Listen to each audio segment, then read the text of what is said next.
Good morning, everybody. This is Cal Nez. I am here in Red Valley, Arizona, at the Native American Church of New Mexico. They are hosting an event that was scheduled today and ceremonies tonight. And I wanted to talk about the topic of the event is called the Education Day. So they're going to have, obviously, blessings and ceremony for the youth of the Navajo Nation. So I want to get a chance to share some thoughts with all of you out there and let people know how that the Native American Church supports and offers blessings for the well-being of all of the youth of the Navajo Nation. And I've got this very kind gentleman here who comes from Tuba City. His name is Rory Sloan. This is his family teepee. It's a 30-footer, and it has 17 poles. And he talks about quite a bit about it and how his services, the construction or the altar is different. Seven Smokes. I'll let him talk about that. Yate. Oh, yeah, there. Shadid o kon net o job bilshan etal net o di hot oban al te to hot o in khalshin that today education nini old kha na teach ashin lead a head start na hol aron le khals old kha oshin khoshin bishin at Shibatada is she do little do aro sa shinda do little. Kroyat eho and he changed a honzi. My name is Rory Sloan. I'm my clan's Kentachitni. Although my father's clan, Basashin Kiaani. Although my mom's clan, her father, my Chedan Denigi, they're Hashkan Hatsoha. Although my dad, his dad, my Nully, they're Batani. So that's how we were told to identify ourselves through the Navajo way. So I was asked to conduct services here, and my grandfather, my Nelly over there, he said one day, "Hey, help us out. We're setting up a youth day convention. Bring some of your folks, and we'll sit down and pray for our kids." So without hesitation, since then I was told. I've been planning and then fixed the ground up here a little bit, and the fireplace that we have is coming from the Ho-Chunk people. My father, he was married to one of the Ho-Chunk members up there for I'd say maybe almost 40, 50 years up there he spent. So when he came back down, his wife had deceased up there, passed away, went on her journey. And he didn't have anywhere to go. He came back down to the reservation over here. So at a young age, he started showing us these ways. And then he told us a lot about this fireplace in particular. They call it the Seven Smoke Comanche fireplace. And he says the reason why there's seven tobacco in here is with the Comanche people, there's only 7 clans. The main clans, there's only 7. But with us Navajos, we have, clans that are, like for myself, I'm Kentachitni, and then I have some other relatives that have different clans that we associate with, that, basically the same thing that kind of maybe just grew up into a different group. Like, for example, I'm Kentachitni, my relatives are going to be, this is kind of,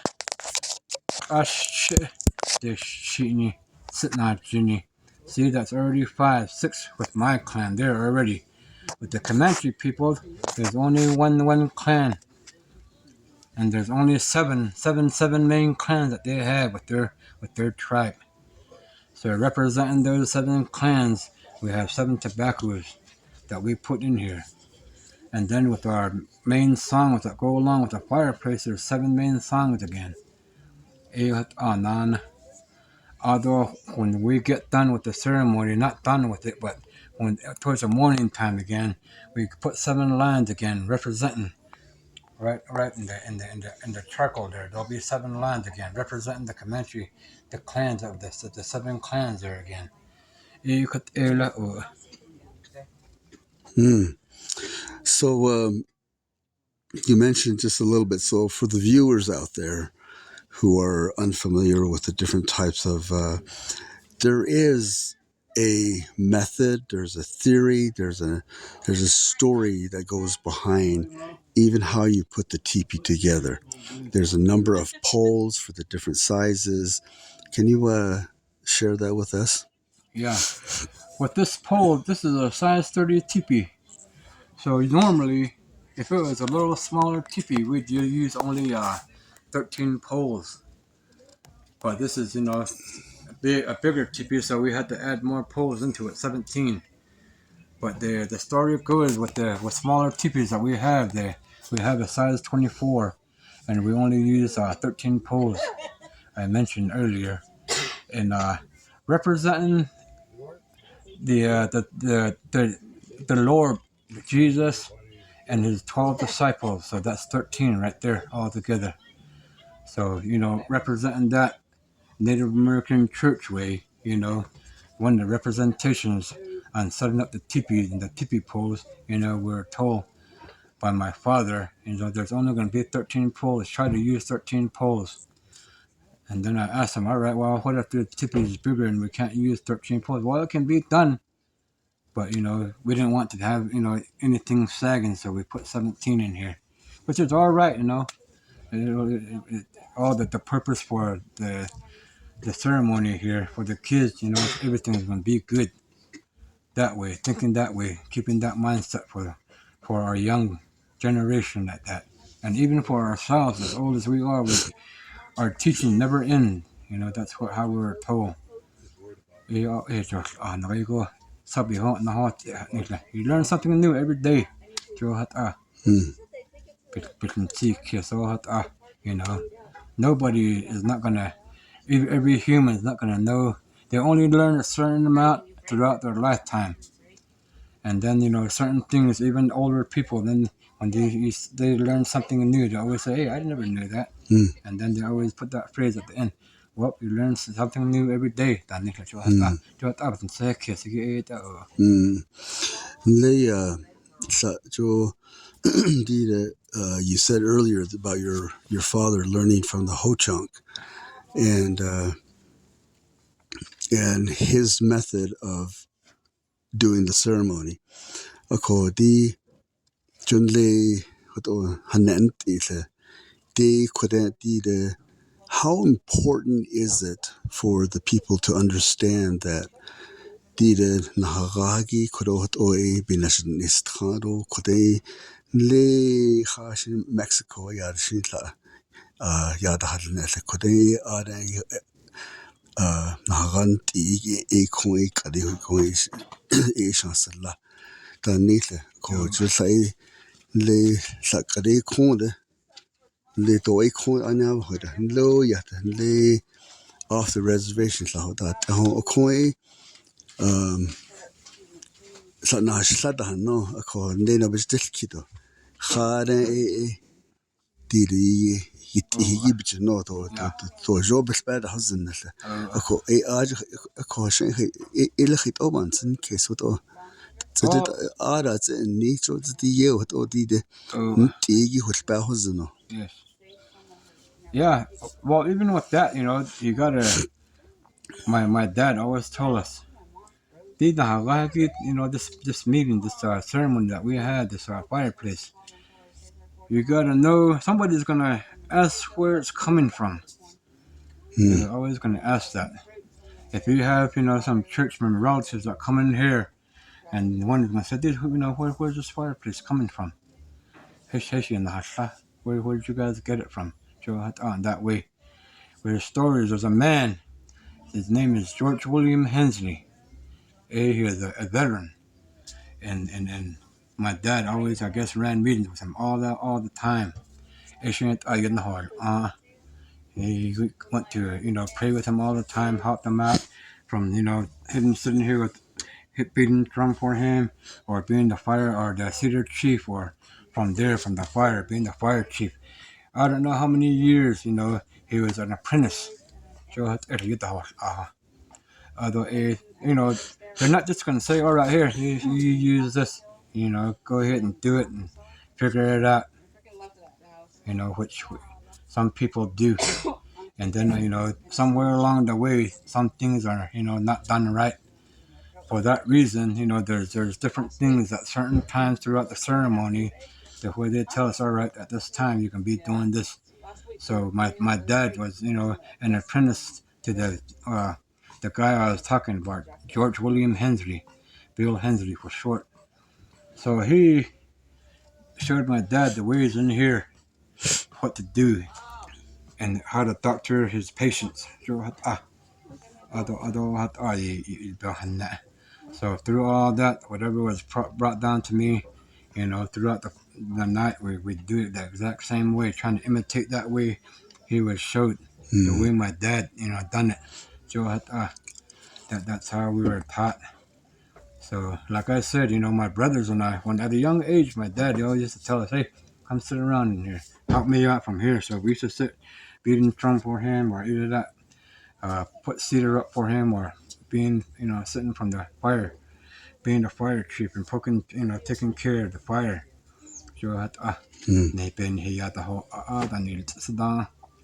Although at a young age, my dad's parents, that they had their own fireplace. So, it was really kind of very strict about how they used to conduct themselves in Native American church. They didn't have nobody, just lounging around with their feet out. Real strict about it. They had their started lounging around. My nully lady, my grandma, she says, hey, sit up right. We have people here. There's holy people, holy beings that come in here where all the empty spots are. That's where they sit. There might even be one sitting right in front of you. You put your feet out there. Where's that spirit when where's where they can sit? So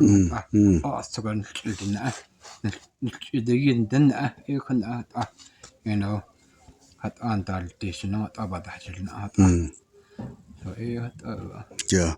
So tonight, there's going to be all four teepees are going to be going at the same time.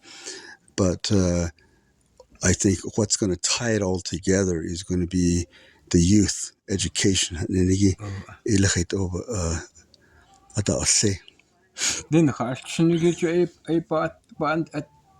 that's the main priority, the main thing that we have.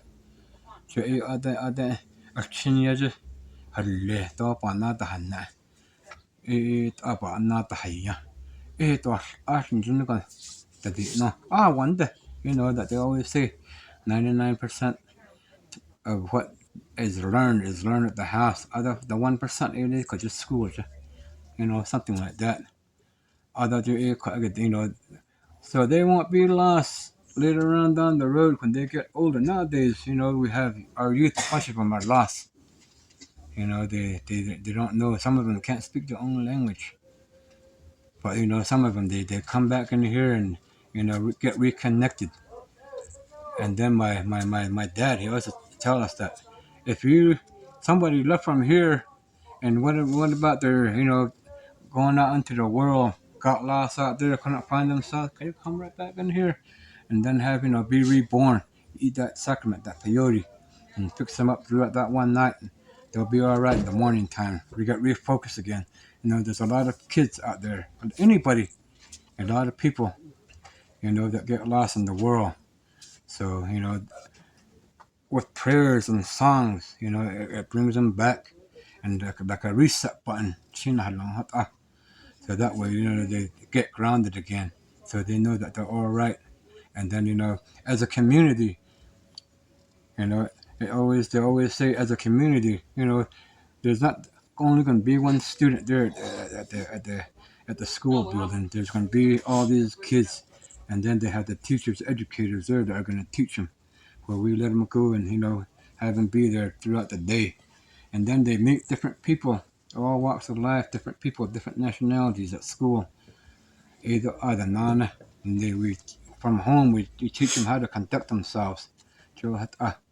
Where they're coming from, where they're going, what their main goal in their life is going to be. So at a young age, what do you want? They always say, "What do you want to be when you grow up?" Nana. So we tell them, all right, hey, as a young kid, my mom used to always stress that to us. Yeah, how did she be in Italy? You always, you can learn something for yourself. That way you benefit from it. They're all kind of now when you're around the house, you can start stuff to learn here, but in this white man's world, you're gonna have to learn something. You go out there and learn how to be around these white people, get to know some people out there. So that's what I did after I got finished, done with high school, and then I started going to work at a young age. I started in construction. I'd uh, I'd done that for several years. So I got to know my supervisor. He always told me that, hey, you know what you're doing. You got potential. So I started moving up in rank. So I made it all the way up into construction, getting all the way up into being general foreman and senior general foreman and stuff like that. Although I used to take a lot of people with me on the road. They used to give me a call. Hey, Rory, we need some help. Bring all whichever kind of people you have. Bring them out. Let's put them to work. So I used to help my people out like that. Mm. So other I started getting health problems. Travel, they used to tell me to come out to a different state. Tomorrow, I'll be there by tomorrow, 2 days. Without resting, I used to start traveling and be there again. And then, in the mind, your mind's going to be, all right, I can do it. But it's just it's a different story. So you got to, get your rest. So, that's a hard lesson that I had to learn. So, like I said, people get lost. Some people, they go after construction, they get lost out there, and that's all they do, never come home. Mm. And then some kids are like that. They go off after college, and then they get lost out there. Some of them stay out there, and then when something happens or when they feel like they need to come back, then if they don't know these ways, or some of the family members know these ways, they straighten their mind back up and then go at it again. But never forget where you're coming from. Never Mm. forget where you're going. Mm. Other with our clans, with your clan, your main clan, your mom's clan, you're grounded with that. You know who you are. You know where you're coming from. With your dad, you know where you're going. Although your grandpa and your grandmother, your paternal and maternal grandparents, nana. So lead not into the future and then nana from the backside, nana. So both ways, you know which way you're going. And then with our Native American people, all different tribes, they have four directions on there. With all that, there's the main secret number is four. On that, there's your four seasons. They say four winds, and different things like that. Four main clans that you have. And with our Navajo teaching, there's always four. There's things that we do in four. Uh, uh, so so maybe that's why they have four teepees coming up. Coming up today. Mm. Or one just okay, so maybe sometimes different places they set up more than 4, 5, 6. So Mm. for myself, I don't know it all. I'm still learning it myself. So education day, education for our youth, and like I said earlier, you know, no matter how old we are, we're always gonna keep learning. There's always gonna be something that's gonna be new to us. Mm. Something that we can say, all right, this is what so and so did, and It's easier this way. Mm, mm. Yeah. All right. Well, I appreciate your time. Again, for those that are listening in right now, Yeah. this is Cal Nez. I'm here in Red Valley, Arizona. It's about 7 miles north of the highway, and they're having the New Mexico, or the Native American Church of New Mexico, uh, Education Day services here. So, and this gentleman here that has just spoken with us is Rory Sloan. He's going to be conducting the services here for this teepee. So, thank you for your time, sir. Yeah. No problem. Sharing information out there, I think, is vital, important, that we do have people who are real, that can talk, that can share, that can have philosophy in life. Yeah. Yeah.